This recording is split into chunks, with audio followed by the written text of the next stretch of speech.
Hey, Dick is a great moviegoer. I don't think he's missed a movie in I don't know how many years. What did you think? Did your favorites win here tonight? Yeah, well, I thought Silence of the Lamb was going to win, but I didn't think Jodie Foster was going to win, but she did. She gave a great acceptance speech. She did very well. Who am I to say whether she did well? That's all right. We'll put you and Dixie together tomorrow night. You guys can compare notes. All right. You know, I think it's been a long time since both actress and actor from the same movie won the Oscar. I don't know when the last time I'll take your word for that. All right. Hey, you know, the astronauts were actually involved in the Oscar ceremony tonight. I don't know if you missed that, but look at that. From space, they gave a special award to George Lucas, which, of course, was the creator of Star Wars. Now, watch this Oscar out in space. Floats around.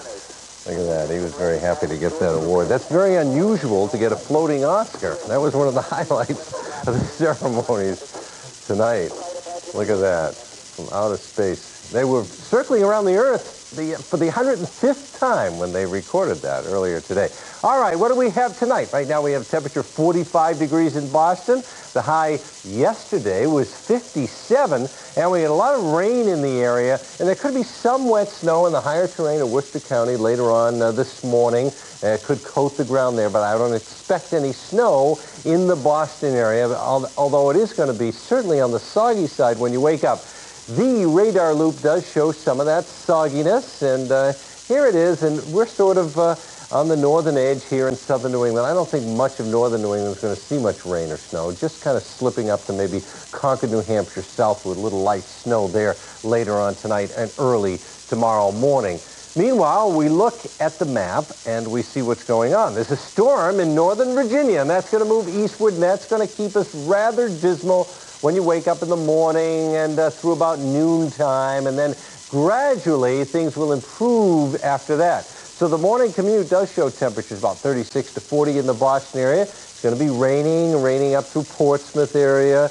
And the higher terrain here in Worcester County, the Ashburnham area, perhaps Worcester Airport, could get a coating to an inch or two at the most of wet snow during this time period before the precipitation ends around noontime as that storm system goes out to sea. So once it goes out to sea, chances are that skies will brighten tomorrow afternoon, and then a cold front's going to come by a little later on this weekend. Friday and Saturday, to me, are going to be not April-like at all, with temperatures some 10 to 20 degrees below normal, and there's an outside chance we could actually see some snow in the latter portion of the week or the first part of the weekend. That's just an outside chance for that. But it snows in April every once in a while. Let's check out the forecast here for the Boston area the remainder of this night. Rainy and cool, 34 to 40 degrees. As I said, some spots well to the north and west will see some wet snow.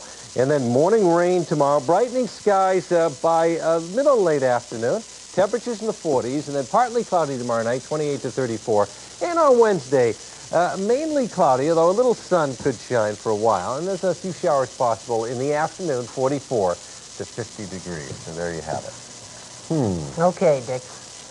All right, well, after less than a week in prison, Mike Tyson is already in trouble.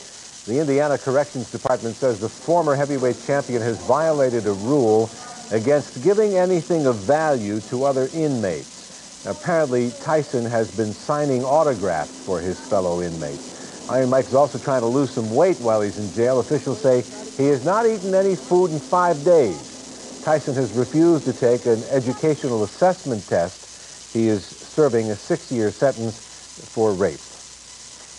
The real champ of the boxing world has been a model citizen throughout his career and retirement. And tonight, Muhammad Ali brought his unique greatness to Boston. Byron Pitts reports Ali reached out to help a young man whose own athletic career was cut short by gunfire. A young man whose story is as almost inspiring as the champ. It really means a great deal to me to have you in my presence, to be right next to me. This is really great. A gentle touch from the living legend, Muhammad Ali. Darrell Williams says it was one of the greatest highs in his life.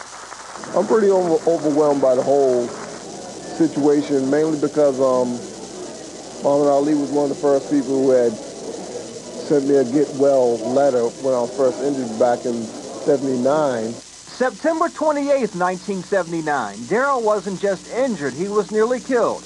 It was during halftime of a football game between Jamaica Plain High and Charlestown High. 15-year-old Darrell Williams, a wide receiver, was standing with his teammates from JP when a bullet from the sniper's gun pierced his spine and left him paralyzed from the neck down. 13 years later, he is no longer bitter.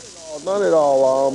I've made peace with myself with the injury because I've learned over the years, through and by a good friend of mine, Darryl Stingley, former New England Patriot, that bitterness is only going to hamper me and slow me down.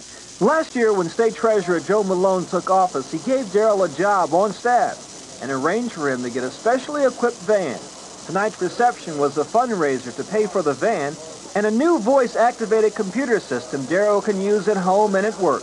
To know Darrell is to love him. He's a wonderful person, so I'm just pleased to be able to help in some way.